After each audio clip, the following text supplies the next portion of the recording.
Hey, what's up? This is Mike Portnoy from Sons of Apollo and the Winery Dogs and Transatlantic and Metal Allegiance and Flying Colors and anyway, Twisted Sister. And I'm tearing it up and blowing it up with the Mighty Z right here on Metal Gods Radio. What's your first Beatles song? I was never in the Beatles, so I don't have a first Beatles song. What was the first Beatles song that entered your brain and stayed there? Aha.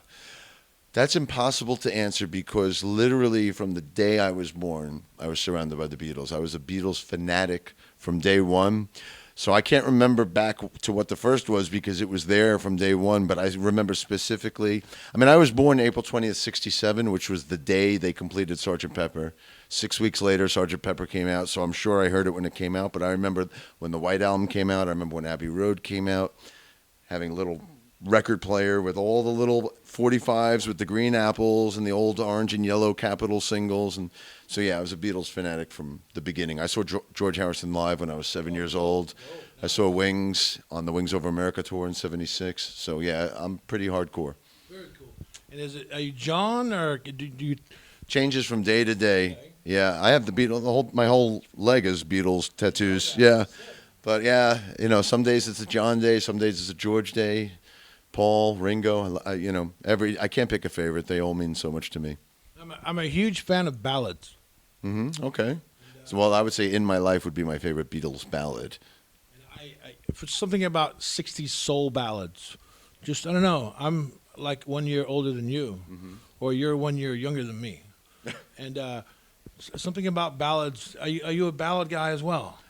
No, I'm a thrash metal guy. Yeah, ballads have very little drums on them, so I mean they're nice to make me cry. But yeah, it's nice. Those are nice breathing points in the set list for me. The ballads. I look forward to those to just catch my breath. But to me, I enjoy the rockers more. And I saw you on a video during Dave Lombardo's playing. It was the Metal Allegiance. I saw you behind him or to the side of him. You were doing. Well, we were both the drummers that night. We had our kits side by side, and I played most of the show, and Dave played about 6 or 7 songs as well. And I mean, he's amazing. I've been friends with him for a long time, and I've been a fan of his, since Slayer first came out. He was a great double bass pioneer. So yeah, playing side by side with Metal Allegiance was a lot of fun, and watching him just play those Slayer tunes it's ridiculous, absolutely ridiculous. Right, I saw you in the video. You were air drumming along with him. Yeah, I'm a great air drummer as well. If you ever saw me go to a Rush concert, I'm air drumming with everybody else, big time. It doesn't matter how long I've been playing or whatever I've achieved in my own career. I'm still that 13-year-old kid playing air drums to Kiss songs. With the climate of the music industry being driven by online music consumption now, does it become more important for artists in 2020 to abandon more traditional arenas of avenues of success with music? Yeah, absolutely. I mean, I thank God. I'll wait for a second. I'd pick it up and hang it up.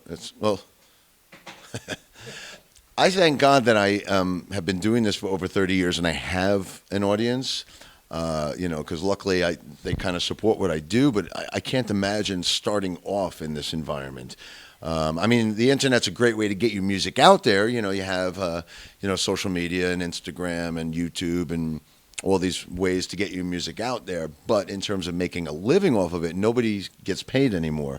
So it's a shame because I can imagine how many great young, talented artists and musicians there are that are going to never be able to blossom and fulfill their full potential because they're going to get scared away by not being able to make a living off of it. And that's a shame.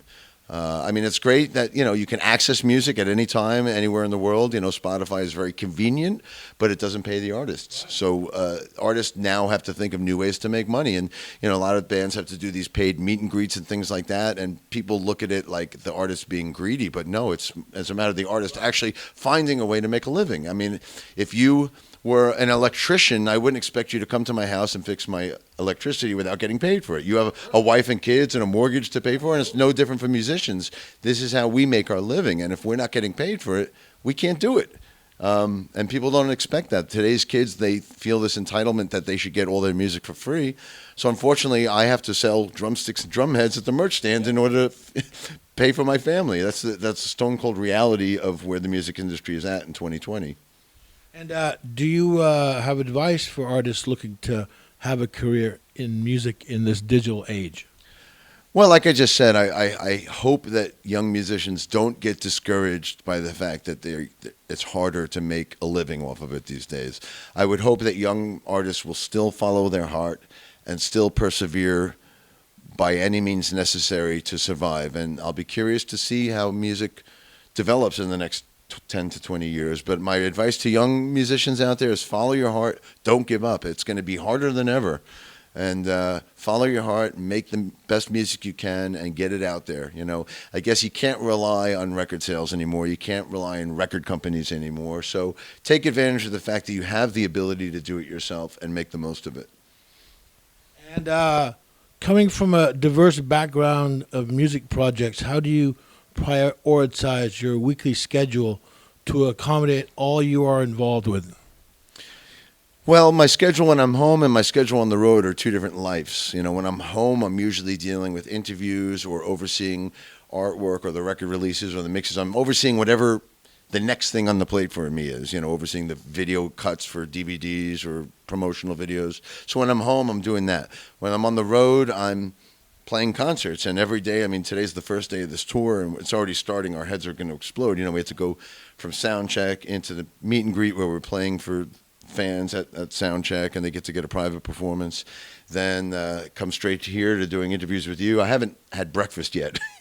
So this is life on the road, and I'm not complaining, but it's the reality of the day-to-day schedule. And you know, from here I'll go eat dinner and maybe shower, maybe relax, catch up on my social media, and then play the show. You know, most people see the show and think that that's all there is to it, but there's a whole day that happens before the show.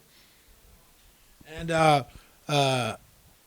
are the major cities for music still LA, New York, and Nashville? And does the internet provide more of an outlet to bridge physical location gaps for those looking to make music in 2020? I think New York, LA, and Nashville is a fair assessment for the three places in America where you could best survive in this industry. Those are the three markets where a lot of musicians live, and you could play shows and clubs, and they have industry people there. I also consider London a huge one as well. Paris is a big one. Tokyo. Those are the big ones in the world. But yeah, for America, I would say those are the places. But you know, you got to hit the road, and you got to hit as many places as you can. When you're a young band starting out, you know, it's not as easy to get to every nook and cranny. You know, if you're a band like Korn or Slipknot or whatever, you could play 150 different cities in America. But like this Sons of Apollo tour we're doing, you know, we're still a new band starting out.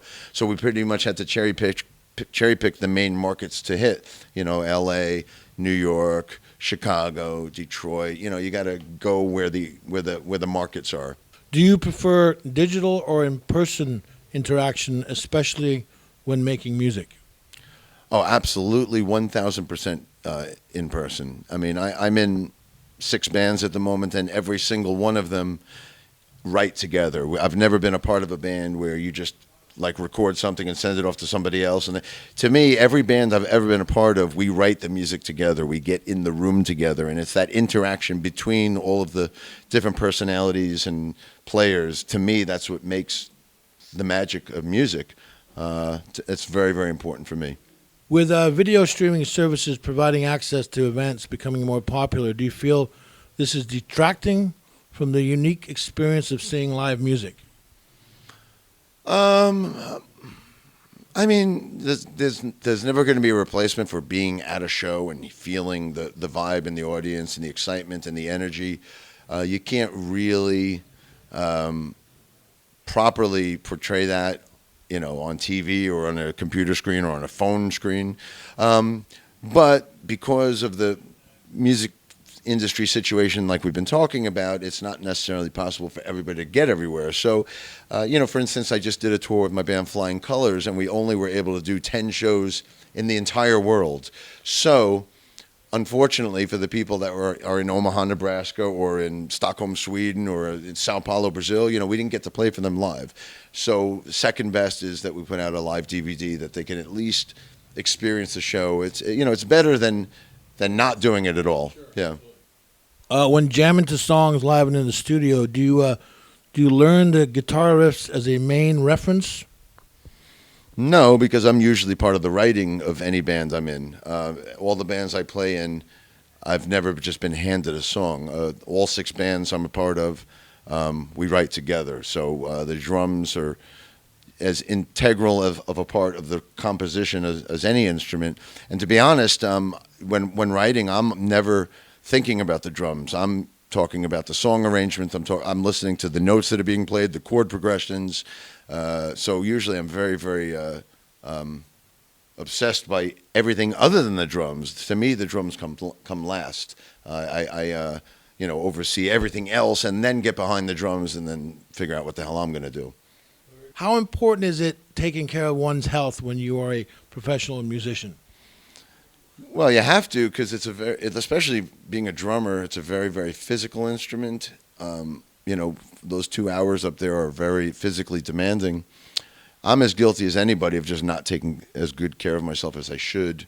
So I would be a hypocrite to give advice on how you should take care of yourself when I'm pretty much guilty of not doing it. But it is very, very important. I always try to warm up and stretch and get massaged when I can to keep my body, from aching too badly.